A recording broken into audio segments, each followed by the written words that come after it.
Welcome to Prepare to Survive, Pinellas County's E-Series presentation on disaster preparedness. I'm your host, Tom Iovino of the Pinellas County Communications Department. When it comes to safety during and after storms, windborne debris, flooding, and downed power lines come to mind first. But what about food safety? What is safe to eat without refrigeration, and when should you just throw things out? Joining us today is Nan Jansen, an extension agent with Pinellas County Extension Service, to give us some important information. Welcome, Nan. Thank you very much. Great to be here. Nan, we're going to talk about disasters, but this applies really any time, especially now, we come into the picnic season, people want to go outdoors. What makes food go bad? Well, what makes food go bad, especially the perishable food, things like milk and meat and some of those kinds of things, any animal product typically is kind of in that category of perishable food. And if it's out for extended periods of time, the bacteria that's on it can kind of grow and thrive and survive and can make one ill. And so with hurricane season coming up, we need to make sure that we have our pantry packed with a lot of non-perishable kinds of items. Things like things in jars and cans and boxes. So that when in fact, and if in fact, a storm should hit and the power goes out, we then can rely on those kinds of foods as our backup food supply. Okay, so things that don't need refrigeration can be on their own, and that's a non-perishable. That's something you can do. That's right, yeah. But when you're talking about items in your refrigerator, like meats or dairy products or things like that, it could be really bad. I mean, we're talking, if you get ill, you could be really ill. Yeah, you can, certainly so. Here are a couple of rules of thumb to really keep in mind. First of all, that refrigerator needs to be at 40 or 41 degrees. If you know that there's a storm coming, set that temperature much lower. Okay. So that you can get it nice and cold. Now, when you're setting it much lower, should you go below the freezing point? Not necessarily. Okay. Probably in the low 30s would be plenty, just to kind of get it to the point where things can kind of get much colder. So as that power goes out, should that power go out, and the chances are very likely that it will, of course, that temperature has further to go to get into what we call that food safety or that temperature danger zone. Anything above 41 degrees typically is the temperature danger zone. Usually a refrigerator, if it's fairly well packed, and if you keep the door closed, so you don't want to keep opening and closing that door, that food inside should stay fine for about 4 hours.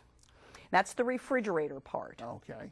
If you have food in the freezer, if it's a fully packed freezer, food itself, the actual frozen food, will act kind of like insulation, the packaging will. So a full freezer the food in that particular area will stay good for about 48 hours. Okay. If it's half full, about 24 hours. So again, there are just a couple of rules for people to keep in mind. So, depending on how long the power is out, that will kind of dictate or determine for them, whether that food is safe to eat. So obviously, if the power gets restored, or even if it doesn't, after that storm kind of comes, if you're kind of sheltering in place, the rule would be to go ahead and then use the food in the refrigerator initially, first off, to kind of get that done. Go ahead. Again, if it's not been out of refrigeration for more than 4 hours, it should be fine for you to go ahead and use. And then as time progresses, depending on how long the power is out, then you would decide on, using the food in the freezer and so on and so forth. And then last off, resort to some of those non-perishable items that you might find in your pantry. Okay. Now, I know a lot of people will say, don't ever open the refrigerator door because they think for some reason it's going to retain its cold temperature inside, but it does need that motor to run to power the compressor to cool off the items inside. What are some of the strategies people use to make their door openings and closings shorter? I've heard somebody say take an inventory of what's in the fridge. Yeah, you want to do that, number one, and then you kind of have to plan ahead like you would for any meal, whether it's a breakfast, lunch, or dinner. What are some of the things that I'm going to get out that I'm going to need for that particular meal? Because the fewer times, of course, you open it, the better the chances are that things will stay or continue to stay cold in there. So it's really a matter of just planning ahead for the items that you're going to be using for that particular meal or snack, honestly enough. And of course, that inventory really comes in handy because you know exactly the kinds of things that are in there. There are certain things like milk, for example, yogurt, soft cheeses. Those things are probably going to be the first to really consume, getting rid of those. Other things like vegetables and fruits and some of those foods don't necessarily have to be consumed right away, but certainly things like spring greens and lettuces and that kind of thing, they're going to be a little bit more perishable. There actually are some fruits, of course, that can certainly be fine at room temperature. Things like apples and oranges and bananas and pears. So that the chances of you needing to eat those, right away certainly don't really exist. So basically you want to create an order of which you want to eat things. Exactly. Those that most order perishable things first, and then go from there. Exactly. Yeah. So, now, if you know you're going to be out for a prolonged time, the refrigerator, it's a storm impact, the power is out for a good long time. What are some of the things you can do to extend that food's life? Could you pack those into an ice chest? You can pack them into an ice chest if you have plenty of ice to keep them cold. Obviously, there is the dry ice option, and you can find that in several locations. I know that some of the supermarkets were actually selling that. I was checking on that not too long ago. That will actually keep the food cold in the refrigerator for about 2 to 3 days. Really? So that's really your best choice as far as ice, but certainly other kinds of gel packs, any of the cold packs that are readily available. Any kind of a picnic supply that you can think of. If you're going out to the beach, going to a picnic, going to the park, any of those types of cold packs that you would use to keep that food cool in your cooler would work very well in this kinds of instance. Again, for a limited period of time, because they don't last forever, probably just several hours. Again, and really the best thing to do is to have a thermometer so that you can kind of gauge the interior temperature of that cooler. And a refrigerator thermometer or one of the other kinds of thermometers that we can buy would work just fine for that. Sure, that's cheap insurance to make sure you're not going beyond. Absolutely, it really is. Now, one of the things I've always heard and I've always given as advice is, if you know the storm's coming, one of the things to do is fill up your containers with water, Absolutely. about 2/3 of the way, and throw them in the freezer. And then this way you could use those to keep the food safe until that melts. What is that? I mean, is that the best advice? That works out beautifully. A couple of things come into play. That's assuming you don't have a fully stocked freezer. That would certainly help to kind of provide that insulation. And then the other thing that those water containers will do is that they will provide some potable water for you and your family to use, as it melts. So there are two really good uses for that particular container of ice. Again, as it melts, it becomes potable water and it's drinkable. It's funny, I never thought about the main ingredient of ice being water. Yeah. Okay. Yeah. We knew about that for sure. Now, as far as frozen items, when you get the freezer is out for a prolonged period of time and these things start to thaw, and the power comes back on, at what point is it not safe to refreeze an item? Okay. Again, checking the interior temperature of the freezer. If it has maintained a 41 degree or lower temperature, things are fine, certainly, to go ahead and refreeze. The other way you can tell is to examine each of those items, and if they still have ice crystals, if there's evidence of ice crystals on those items, then they're fine to go ahead and refreeze as well. So evidence of ice crystals, or if they've thawed and it still hasn't exceeded that 41 degree temperature, although the chances of that happening can certainly occur. Of course. Two good ways of kind of determining whether or not they're fine to go ahead and use. Now, is there a loss of quality?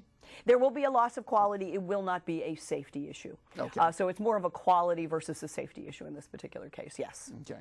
Now, Nan, we talk about non-perishable items. We talk about these things, and people think they have to have the worst survival food possible. They're going to buy, buckets of peanut butter, and they're going to get tired of peanut butter after a while and all that other business.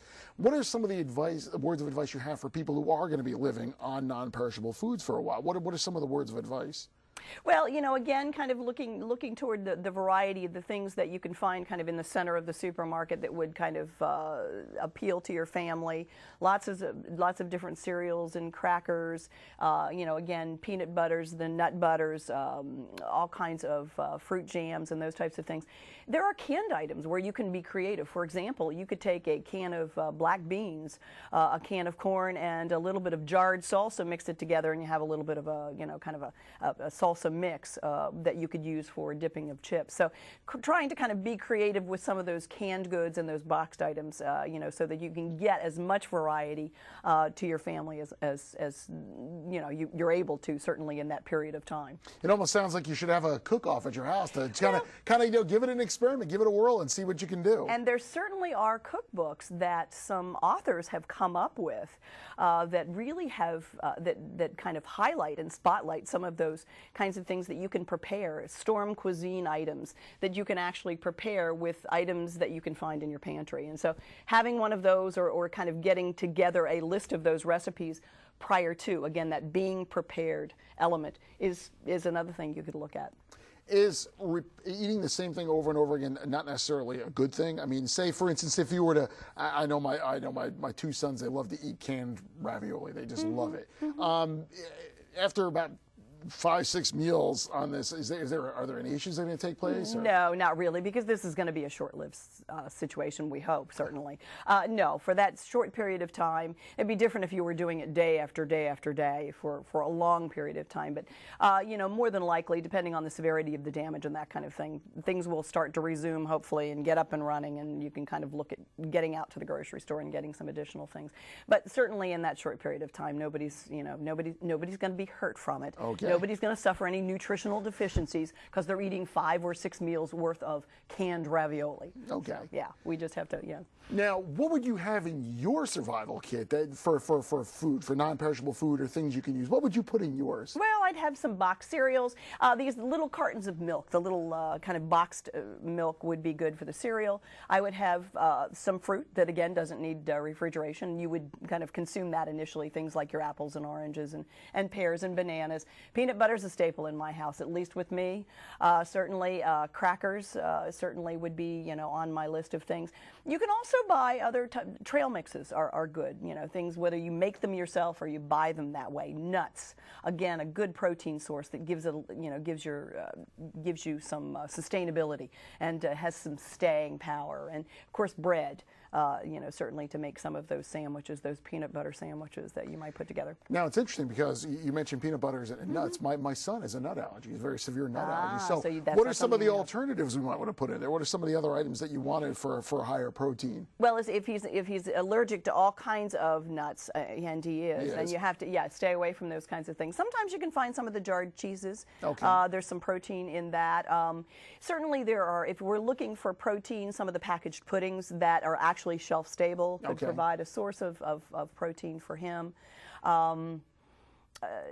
Soy nuts, more than likely. I'm guessing he's probably not allergic to soy, and they make a nice soy nut butter, so that might be a good alternative. Okay. I know for kids who have both peanut as well as nut allergies, a lot of times soy nuts are recommended because they're really not a true nut necessarily. Okay. So that's another option as well. For infants with formula and things along those lines, I mean, is that a matter of, obviously we want to use clean water. Yes. If we're going to mix up formula, so you want to look to supplies of bottled water. Yeah, and that's probably the best advice for parents. If you don't already have the ready-made formula, if you're using the powdered stuff, then make sure you have plenty of water that you purchased on hand, so you can go ahead and make those infant formulas up. You could also certainly get it out of your your particular spigot early on, kind of bottle your own water as well. And I know sometimes a lot of folks will do that, but when you're talking about an infant, high risk for food safety issues, want to make sure that they're very well taken care of, certainly. Yeah. And also on the other, on the older end of the spectrum, right. I mean, people who do have special dietary needs, diabetics, people who have hypertension, people who do have special dietary needs, obviously need to be concerned as well. Yeah, and the one nice thing is they're making a whole array of, for example, if somebody's got a sodium issue or has to really watch their sodium, they do have some lower sodium or reduced sodium options, in the canned products and the boxed items and those types of things. So those are the kinds of things that, number one, people may already have in their pantry because they may consume those from time to time in non-storm seasons. But certainly as they are stocking their pantry, and they need to do that now, they need to go ahead and stock up on those items. And that's really critical. You don't want to wait until you're fighting over that last can of beans on the shelf. You want to have it well in advance. And I think we've seen that time and time again, people scrambling for those last-minute supplies, just getting that done now. One less thing you have to worry about should a storm come our way. Now, we've got about 1 minute left. What else do you want to tell our viewers? What's important? I think the big thing is, and probably the best piece of advice is be prepared. Go ahead and get your water supplies. Go ahead and get your food supplies. Go ahead and stock that emergency kit. Whether you go And certainly, if you're going to be sheltering in place, staying in place, making sure that you've got that 7-day supply of water, 1 to 2 gallons, that 7-day supply of food. Again, it's a little longer. I think years ago we used to say 2 to 3 days, but we've learned through some experience that we need maybe to have a little bit more of that food available to us.